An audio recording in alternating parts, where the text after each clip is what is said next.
Hi guys, I'm going to show you some watercolor techniques for this project if you choose to use this.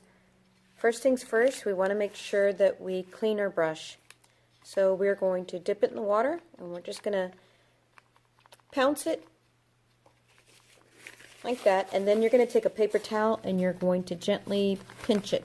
We don't want to pinch it too hard because we don't want to accidentally remove the bristles from this ferrule. And now the first method I'm going to show you is called wet on wet. Basically what that means is that you're going to take your brush, dip it in water, and you're going to apply the water on your paper.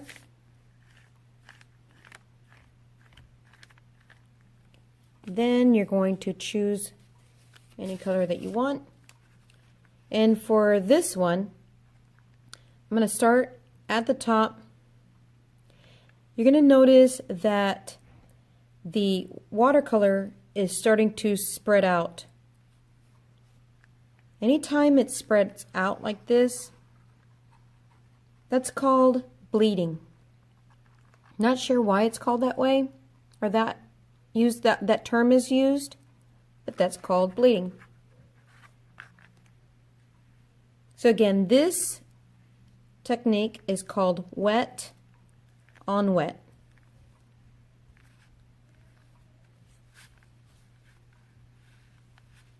Now if you want to show a gradation of value from dark to light, just add a little bit more watercolor. It's kind of too wet right now that it's going to just keep bleeding. And then you'll notice it's getting just lighter. You can also just dip your brush into the water, and then the areas that need to go lighter, just apply that on the areas you don't want too dark. Okay, so again, that is called wet on wet. This is called dry method, and all you do is just dip straight into the watercolor and you apply it on your paper. So there's a little bit more control with that water. There's benefits to using each method. Just depends on what effect you're going for. Okay, on this one, I'm going to go ahead and use this paper to show you the salt application and what this technique will look like when you add salt. So just regular table salt. I'm just going to sprinkle a little bit on here. I'm going to try not to add too much salt, because the more that you add, if you add too much, you're just going to have just a big white blur. Okay, and we're going to let that dry for a minute. Okay, the next technique I want to show you is using rubbing alcohol. I'm going to stick with red. We're going to put this down first. Again, you can use wet on wet method. I'm just going to try this dry method.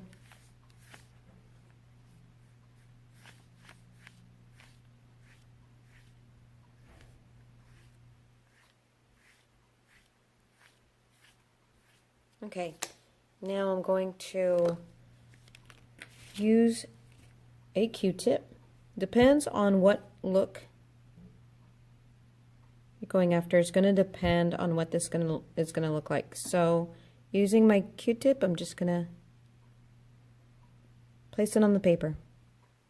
I can place it there for a longer period of time or a short time. These just add different appearance on your paper. You have so many options of what you could do with that. You could use a Q-tip, or you could use a straw. I'm just going to dip this in there, and then on the other end I'm just going to hold that down, and then I'm just going to release that. I'm still keeping my finger on here and just release it when I want that to drip off. You can even tap it. It's pretty cool, huh? Or if you want, if there's not too much rubbing alcohol on the straw, you can just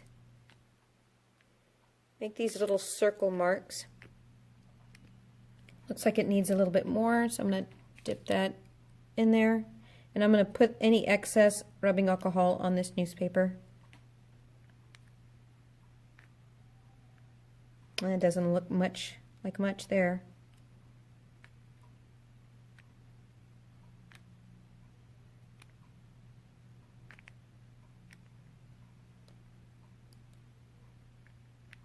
Okay, that one, I didn't put the excess on the newspaper, and that looks better.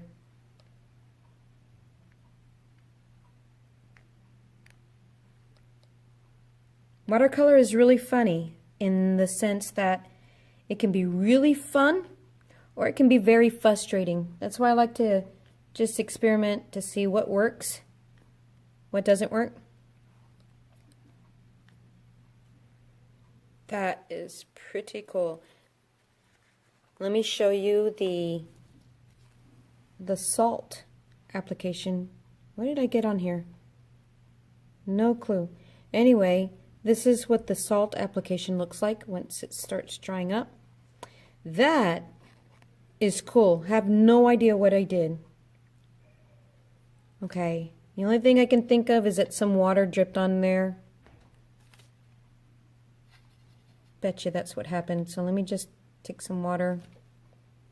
I'm going to run it across. It's probably not going to show much of an effect because it's already drying. This would be best when it's kind of not too dry, not too wet, and not too dry. You can kind of see. Gosh, I love watercolors. That is so cool. Okay, and then I'll just let that dry a bit. Okay, here is our wet on wet application. Very cool. Look where it bled right here. Remember that term is called bleeding. And look at that cool effect. You can do so much with watercolors as the background. Alright, so now let me get some more paper and we are going to try a different color. This time we're going to blend two different colors. So let me clean my brush and dry it a bit. This time I want to use blue and red. You guys know that blue and red will make purple. Just depends on how much red and how much blue I put in will affect the color. For example, if I put more blue, then I'll get blue violet. If I put more red, then I will get red violet. Okay, so let's see what I'm going to do here. I'm going to start off with the blue. And okay, I'm going to just clean my brush because I want to dip into the red now.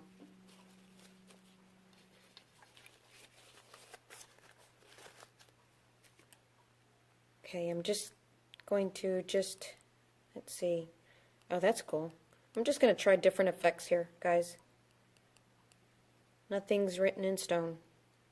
That's what's so cool about watercolors. Oh my gosh, look at that. Sometimes I forget how wonderful watercolors can be. I think it's just one of those mediums in art that people kind of just, they're either find it boring. Oh my gosh, did you see that? That is so awesome. Sometimes they just find it so boring because they don't realize all this other stuff that you can do with watercolors. In fact, let me just run that and let it run down. Okay, now there's no water right here, so that's why it's having a difficult time to run anywhere else. So I'm going to, let me put some water right there. Just a little bit. Wow! Oh my gosh, y'all, look at that. That was so cool. I haven't used watercolors in a while, so this tells you that Ms. Higa needs to go back to her own personal artwork and create more work using watercolors. Just tapping. Just be careful not to splatter yourself, your clothes, or the person next to you. Okay, well, I'm going to leave that alone. And just out of curiosity, I am going to put a little bit of salt on that. It's like a art cooking show. And then I don't want to overwhelm it with so much techniques. So right here in the corner, I'm going to put some rubbing alcohol. Again, I don't want to put too many of these techniques because then I'm just going to end up with one white blur. Let me just sprinkle that. This would make an interesting backdrop to something.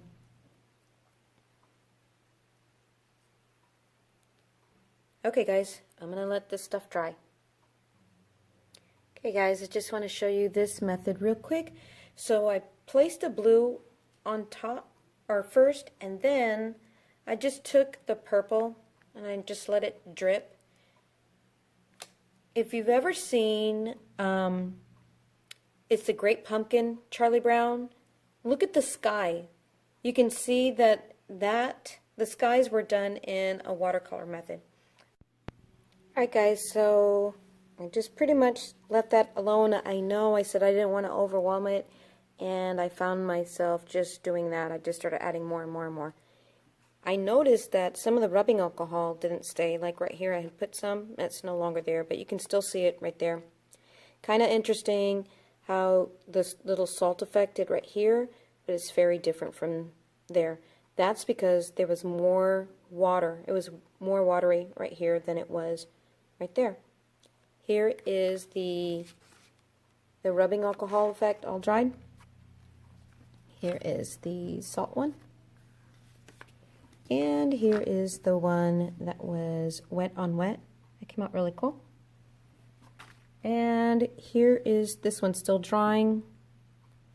Those two colors that I put, and it's just kind of taking a cool effect. That salt. Alright, Alright. Let me put this real quickly. It is almost 6 o'clock and Miss Higa wants to go home. I need to feed my puppies.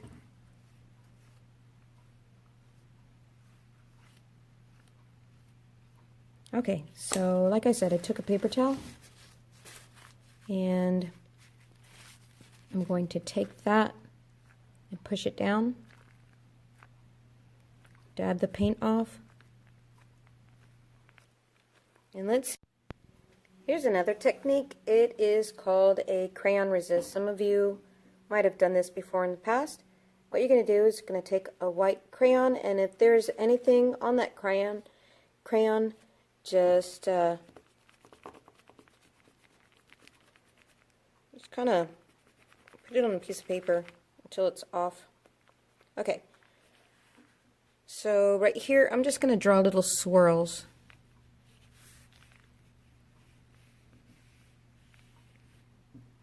And just for the fun of it, let me take a different color.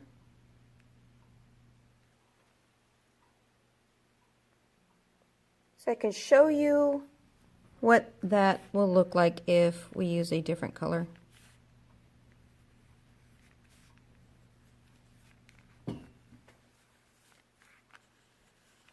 Okay, so let me use the color blue over this. And that crayon will resist that paint because crayon is made out of wax. So it is resisting that paint. And that's why it's called a crayon resist. It's pretty cool. Once your paint is dry, then this is where you get to draw over it. So on this example, I'm going to draw a marigold, and I'm going to just draw a very basic design. I don't want to go too dark with my pencil because I don't want my pencil lines showing in the end. Okay, now I'm going to decide what medium am I going to use. Crayon, chalk, oil pastel. I'm going to, let me do this. Let me apply the crayon on the outside. And because I have red as my background, I might have to press a little bit harder just so that you can see this showing up. And one thing you're going to notice is that when I'm going over the area that the salt was in, it's going to be more of the orange, while this is going to be more red-orange because of the red being down first.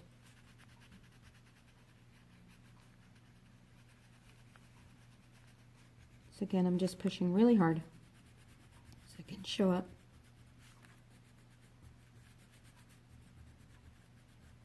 Okay, so that's with the crayon. Out of curiosity, I'm just going to use the yellow pastel.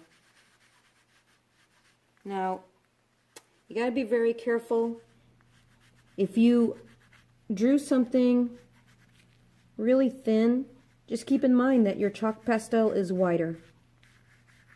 So again, keep that in mind as you're drawing. Draw your areas a lot wider so that you don't have a difficult time staying within those lines.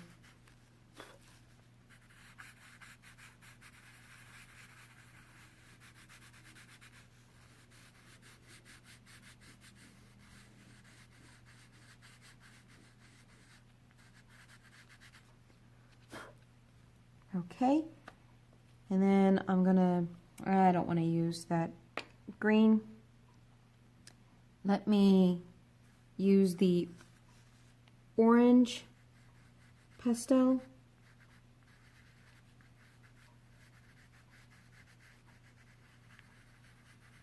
I'm just trying these different mediums to see how they look. And then let me apply the orange oil pastel on that. Give me just a second.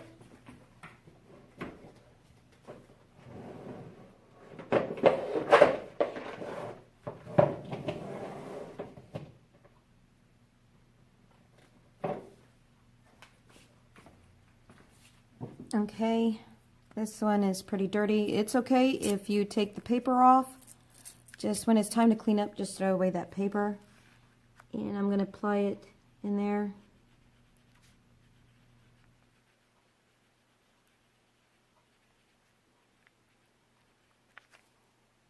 And then, if you want, you can take a different oil pastel and outline your pencil lines. I am not really liking what this looks like. It's too wide of a line. I'm just going to go ahead and finish that off. Doesn't look too bad. It's just, the line is just too wide, in my opinion. So let me change a different mediums to cover up. Okay, I'm going to take my black Sharpie to go over my pencil lines. See what that looks like.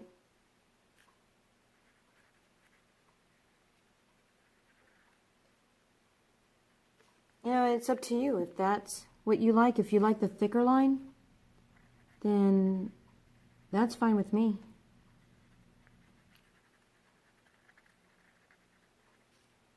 And let me go over this one. You can even add details to this. Guys, the possibilities are endless with this. Making something that looks kind of basic really stand out. That is looking pretty cool. And you could add some values. The way you can add values with your Sharpie is for darker values, just put those lines a lot closer together. And for lighter values, just the opposite. Spread those lines further apart. Alright guys, I think you got the hang of this. This is very, very addicting, and I could just go on and on. I'm going to stop right there.